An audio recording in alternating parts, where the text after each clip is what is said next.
शिव सिंह उर्फ मक्खू कस्बा अकबरपुर में बन रहे अपने मकान पर पहुंचे तो उन्होंने वहां जो देखा वह दिल दहला देने वाला था।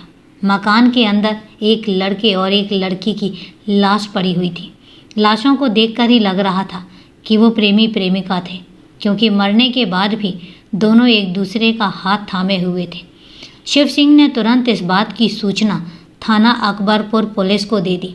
उन्होंने यह बात कुछ लोगों को बताई तो जल्दी ही यह खबर अकबरपुर कस्बे में फैल गई। इसके बाद सैकड़ों लोग उनके मकान पर पहुंच गए।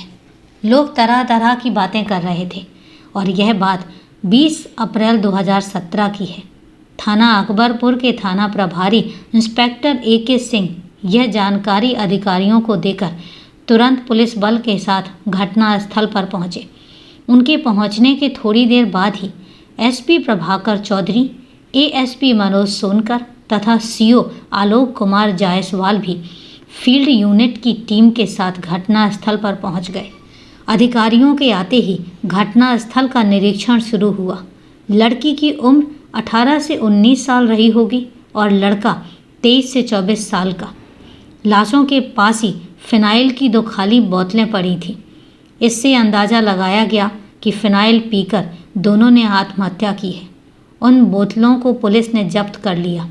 इसके बाद पुलिस ने वहां मौजूद लोगों से लाशों की शिनाख्त कराने की कोशिश की, लेकिन वहां इकट्ठा लोगों में से कोई भी उनकी पहचान नहीं कर सका। लाशों की पहचान नहीं हो सकी तो SP प्रभाकर चौधरी ने एक सिपाही से लड़के की जेब की तलाशी लेने को कहा।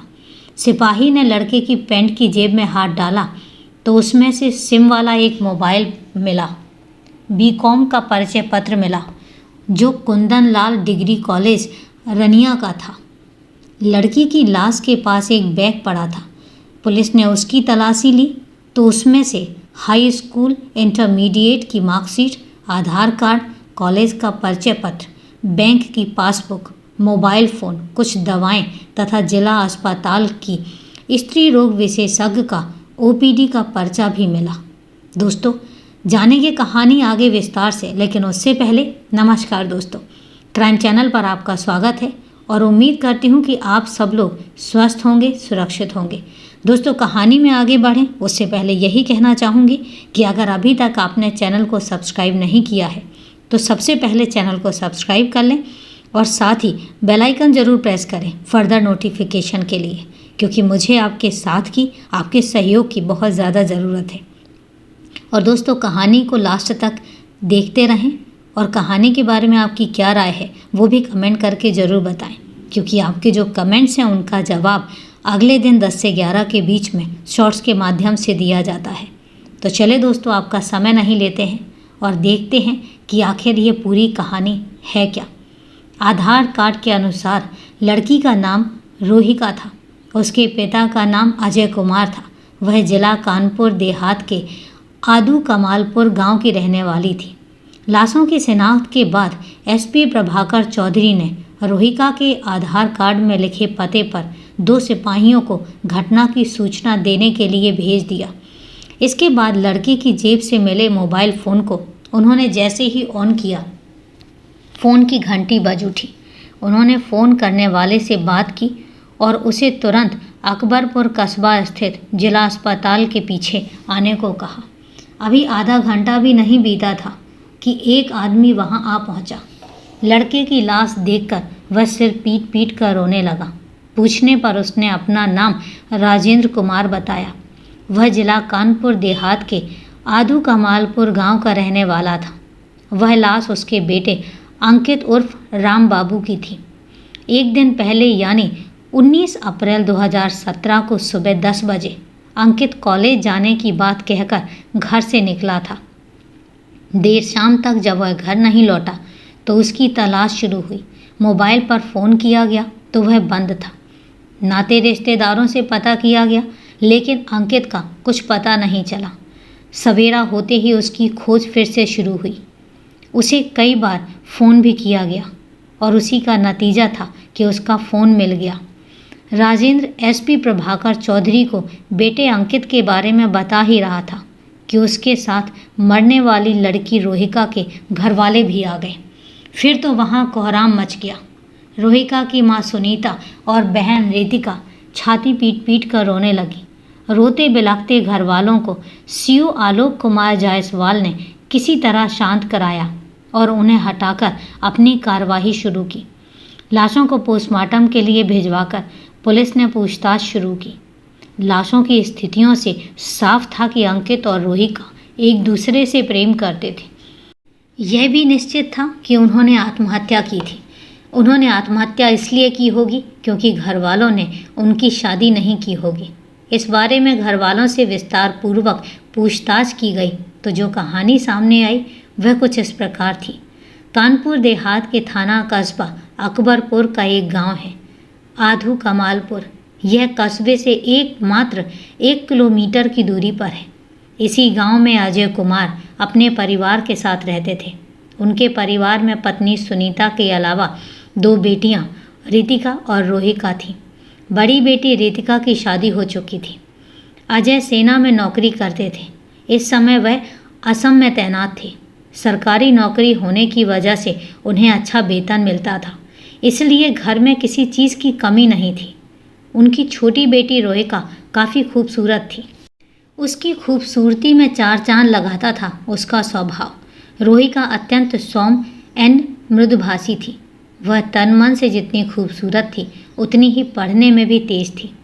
अकबरपुर इंटर कॉलेज से इंटरमीडिएट करने के बाद वह वहीं स्थित डिग्री कॉलेज से बीएससी कर रही थी।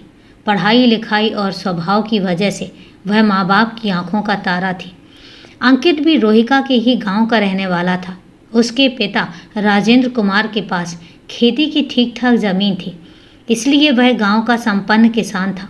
उसके परिवार में पत्नी के अलावा 2 बेटे और 1 बेटी थी। संतानों में अंकित सबसे छोटा था। कस्बे से इंटरमीडिएट करके वह रानिया के कुंदनलाल डिग्री कॉलेज से बीकॉम कर रहा था। रोहिका और अंकित एक ही जाति के थे। उनके घर वालों में भी खूब पड़ती थी, इसलिए अंकित रोहिका के घर बेरोक टोक आया जाया करता था। इसी आने जाने में रोहिका अंकित को भा गई। फिर तो वह कॉलेज आते जाते उसका पीछा करने लगा। अंकित रोहिता को तब तक चाहत भरी नज़रों से ताकता रहता था जब तक कि वह उसकी आंखों से ओझल नहीं हो जाती थी, लेकिन रोहिका थी कि उसे भाव ही नहीं दे रही थी। धीरे धीरे अंकित के मन की बेचैनी बढ़ने लगी। हर पल उसके दिल में रोहिका की छवि रहती थी। अब उसका मन पढ़ाई में भी नहीं लगता था। रोहिका के करीब पहुंचने की तड़प जब अंकित के लिए बर्दाश्त से बाहर गई तो वह उसके घर कुछ ज़्यादा ही आने जाने लगा। चूँकि घर वालों में अच्छा तालमेल था, इसलिए उसके घर आने और रोहिका से बातें करने पर किसी को ऐतराज़ नहीं था। उसके घर आने पर अंकित भले ही बातें दूसरों से करता था, लेकिन उसकी नज़रें रोहिका पर ही टिकी रहती थी। अंकित की इस हरकत से जल्दी ही रोहिका ने उसके मन की बात भांप ली। अंकित के मन में अपने लिए चाहत देखकर रोहिका का भी मन विचलित हो उठा। अब वह भी उसके आने का इंतज़ार करने लगी। जब भी अंकित आता वह उसके आसपास ही मंडराती रहती। इस तरह दोनों ही एक दूसरे की नज़दीकी पाने को बेचैन रहने लगे। अंकित की चाहत भरी नज़रें रोहिका की नज़रों से मिलती तो वह मुस्कुराए बिना नहीं रह पाती। इससे अंकित समझ गया कि जो बात उसके मन में है वही रोहिका के भी मन में है, लेकिन वह दिल की बात रोहिका से कह नहीं पा रहा था। अंकित ऐसे मौके की तलाश में रहने लगा जब वह अपने दिल की बात रोहिका से कह सके। चाह को राह मिल ही जाती है। आखिर एक दिन अंकित को मौका मिल ही गया। उस दिन रोहिका को घर में अकेली पाकर अंकित ने कहा, रोहिका, मैं तुमसे कुछ कहना चाहता हूँ। अगर तुम बुरा ना मानो तो अपने मन की बात तुमसे कह दूँ। बात ही कहनी है तो कह दो, इसमें बुरा मानने वाला कौन सी बात है। रोहिका आंखें नचाते हुए बोली। शायद उसे पता था कि अंकित उससे क्या कहने चाहता है। रोहिका, तुम मुझे बहुत अच्छी लगती हो। मुझे तुम्हारे अलावा कुछ भी अच्छा नहीं लगता। नज़रें झुकाकर अंकित ने कहा, हर पल मेरी नज़रों के सामने तुम्हारी सूरत नाचती रहती है। अंकित की बातें सुनकर रोहिका की धड़कनें बढ़ गईं। शर्माते हुए उसने कहा, अंकित, जो हाल तुम्हारा है वही मेरा भी है। तुम भी मुझे बहुत अच्छे लगते हो और यही सुनने को तो मैं कब से इंतज़ार कर रही थी। उस दिन के बाद दोनों का प्यार परवान चढ़ने लगा। रोहिका कॉलेज या कोचिंग जाने के बहाने घर से निकलती और अंकित से मिलने पहुंच जाती। अंकित उसे मोटरसाइकिल पर बैठाकर कानपुर शहर चला जाता, जहां दोनों फिल्में देखते, चिड़ियाघर या मोती झील घूमते और प्यार भरी बातें करते।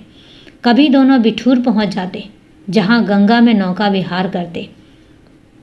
ऐसे में ही दोनों साथ जीने मरने की कस्में खाते हुए भविष्य के सपने देखने लगे। मन से मन मिला तो दोनों के तन में मिलने में देर नहीं लगी। समय इसी तरह बीतता रहा और इसी के साथ रोहिका और अंकित का प्यार गहराता गया। उन्होंने लाख कोशिश की कि उनके प्यार की जानकारी किसी को ना हो, लेकिन ऐसा हो नहीं पाया। एक दिन रोहिका के चचेरे भाई रवि ने नहर के किनारे दोनों को इस हालत में देख लिया कि सारा मामला समझ में आ गया।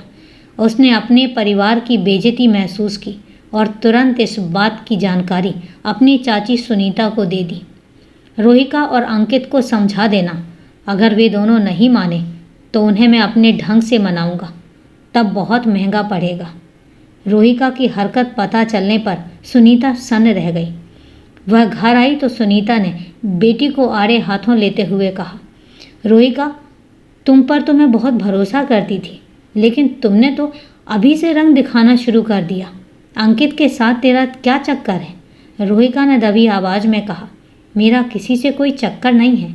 सुनीता ने चेतावनी देते हुए कहा, तू क्या सोचती है, तेरी बात पर मुझे विश्वास हो जाएगा? जो बात मैं कह रही हूँ उसे कान खोल कर सुन ले। आज के बाद तू अंकित से बिल्कुल नहीं मिलेगी और वह इस घर में कदम नहीं रखेगा। आज के बाद तूने कोई भी हरकत की तो तेरा बाप और चचेरा भाई तुझे जिंदा नहीं छोड़ेंगे। माँ ने जो कहा था वह सच था, इसलिए रोहिका ने कोई जवाब नहीं दिया। माँ बड़बड़ाती रही और वह चुपचाप उनकी बातें सुनती रही। माँ की चेतावनी से वह बुरी तरह डर गई थी। इससे साफ था कि माँ उसके संबंधों को जान गई थी। अजय असम में तैनात थे। कुछ दिनों बाद जब वह छुट्टी पर घर आए तो सुनीता ने उन्हें बेटी की करतूत बता दी। अजय ने उसे जमकर डांटा। चूँकि बात इज्जत की थी, इसलिए अजय ने अंकित को तो डांटा ही, उसके पिता राजेंद्र से भी उसकी शिकायत की। रोहिका पर अब कड़ी नज़र रखी। उसका घर से निकलना भी लगभग बंद कर दिया गया। अगर किसी ज़रूरी काम से कहीं जाना होता तो माँ उसके साथ ही जाती थी, उसे अकेले नहीं जाने देती थी। कहते हैं प्यार पर पहरा लगा दिया जाता है तो वह और बढ़ता है। शायद इसी से रोहिका और अंकित परेशान रहने लगे। दोनों एक दूसरे की एक झलक पाने को बेचैन रहते थे। रोहिका के प्यार में आकंठ डूबा अंकित तरह तरह के अपमान भी बर्दाश्त कर रहा था। कुछ समय बाद सुनीता को लगा कि बेटी सुधर गई है और अंकित के प्यार का भूत उसके सिर से उतर गया है, तो उन्होंने उसे ढील दे दी। ढील मिलते ही रोहिका और अंकित प्रेम कहानी एक बार फिर से शुरू करने लगे। हाँ, अब मिलने में दोनों काफ़ी सतर्कता बरतते थे। तमाम सतर्कता के बावजूद एक शाम रवि ने दोनों को एक साथ देख लिया। इस बार रवि आपा खो बैठा और अंकित के साथ मारपीट कर बैठा। घर आकर उसने नमक मिर्च लगाकर चाची से रोहिका की शिकायत की। गुस्से में सुनीता ने रोहिका को भला बुरा तो कहा ही, पिटाई भी कर दी। यही नहीं, उन्होंने फ़ोन करके सारी बात पति को भी बता दी। अजय बेटी को लेकर परेशान हो उठा। उसे डर था कि कहीं रोहिका उसकी इज्जत पर दाग न लगा दे, इसीलिए किसी तरह छुट्टी लेकर वह घर आ गया। उसने पत्नी सुनीता से इस गंभीर समस्या पर विचार किया। अंत में रोहिका का विवाह जल्द से जल्द करने का निर्णय लिया गया। दौड़ धूप कर उन्होंने रोहिका का विवाह औरैया में तय कर दिया और अपनी ड्यूटी पर चले गए। रोहिका की शादी तय होने की जानकारी मिली तो वह बेचैन हो उठी। किसी तरह इस बात की जानकारी अंकित को भी हो गई। एक दिन मौका मिलने पर वह रोहिका से मिला तो पहला सवाल यही किया, रोहिका, मैंने जो सुना है क्या वह सच है? हाँ अंकित, तुमने जो सुना है वह सच है। मेरे घर वालों ने मेरी मर्जी के खिलाफ मेरी शादी तय कर दी है। लेकिन मैं बेवफा नहीं हूँ। मैं तुम्हें जितना प्यार पहले करती थी उतना ही आज भी करती हूँ।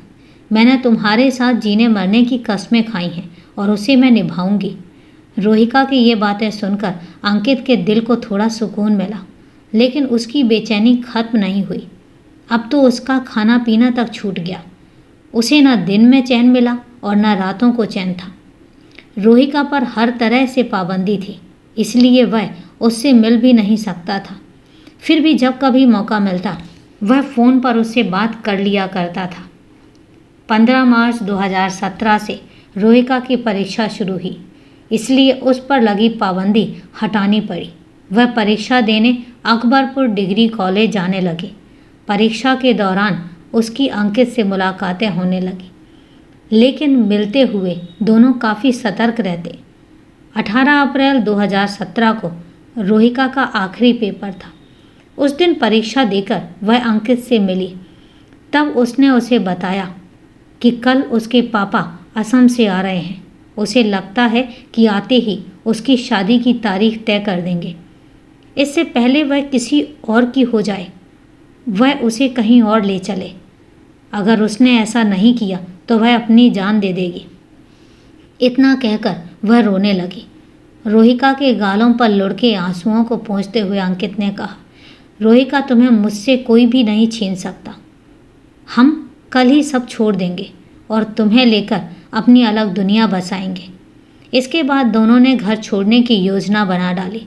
उसी योजना के तहत 19 अप्रैल 2017 की सुबह रोहिका ने अपने बैग में शैक्षणिक प्रमाण पत्र, आधार कार्ड, बैंक की पासबुक तथा कॉलेज का परिचय पत्र और मोबाइल फ़ोन रखा और माँ से कॉलेज में ज़रूरी काम होने की बात कहकर घर से निकल पड़ी। सड़क पर अंकित उसका बेसब्री से इंतज़ार कर रहा था। उसके आते ही दोनों टेम्पो में बैठकर अकबरपुर कस्बा आ गए। रोहिका को हल्का बुखार था, सो जी भी मचला रहा था। अंकित उसे जिला अस्पताल लेकर गया और ओपीडी में पर्चा बनवाकर महिला डॉक्टर को दिखाया। महिला डॉक्टर ने कुछ दवाएं रोहिका के पर्चे पर लिख दी। दवा लेने के बाद रोहिका को सामान हुई तो उसने कहा, अंकित, हम भागकर कहाँ जाएंगे? हमारे पास तो पैसे भी नहीं हैं। कहीं मुसीबत में फंस गए तो बड़ी परेशानी होगी, इसलिए भागना ठीक नहीं है। अंकित ने मायूस होकर कहा कि भागने के अलावा कोई दूसरा रास्ता भी तो नहीं है। रोहिका बोली, एक रास्ता है। घर वाले हमें साथ रहने नहीं देंगे और हम एक दूसरे के बिना रह नहीं सकते। हम साथ जीवित भले ही ना रह सकते हो, लेकिन साथ मर तो सकते हैं। शायद तुम ठीक कह रही हो रोहिका। इसके बाद दोनों ने जीवन लीला समाप्त करने की योजना बना डाली। योजना के तहत रोहिका और अंकित अकबरपुर बाजार गए और वहाँ 2 बोतल फिनाइल खरीदी। इसके बाद देर शाम दोनों जिला अस्पताल के पीछे बन रहे शिव सिंह के मकान पर पहुँचे। वहाँ वे आधी रात तक बातें करते रहे। इसके बाद एक एक बोतल फिनाइल पीकर एक दूसरे का हाथ पकड़कर लेट गए। कुछ ही देर में फिनाइल ने अपना असर दिखाना शुरू किया तो दोनों तड़पने लगे। कुछ देर तड़पने के बाद उनकी जीवन लीला समाप्त हो गई। दूसरी ओर शाम तक जब रोहिका घर नहीं लौटी तो सुनीता को भी चिंता हुई। उसने उसके मोबाइल पर फ़ोन किया, लेकिन फ़ोन बंद मिला। अजय घर आए तो पति पत्नी मिलकर रात भर बेटी की तलाश करते रहे, लेकिन उसका कुछ भी पता नहीं चला। सुबह 10 बजे पुलिस द्वारा बेटी की मौत की सूचना मिली। इसी तरह अंकित के घर वाले भी उसकी तलाश करते रहे।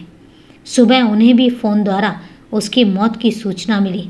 पोस्टमार्टम के बाद रोहिका और अंकित की लाशें उनके घर वालों को सौंप दी गई। घर वालों ने अलग अलग उनका अंतिम संस्कार कर दिया और इस तरह एक प्रेम कहानी का दर्दनाक अंत हुआ। तो दोस्तों, ये थी एक दर्दनाक कहानी। कहानी को लास्ट तक सुनने के लिए आपका तहे दिल से धन्यवाद। कहानी के बारे में आपकी क्या राय है, कमेंट करके ज़रूर बताएं। तो चले दोस्तों, आज के लिए इतना ही। कल फिर मिलते हैं एक क्राइम की सच्ची कहानी के साथ। तब तक के लिए सेफ रहें, सुरक्षित रहें और अपना ध्यान रखें। जय हिंद दोस्तों, जय भारत।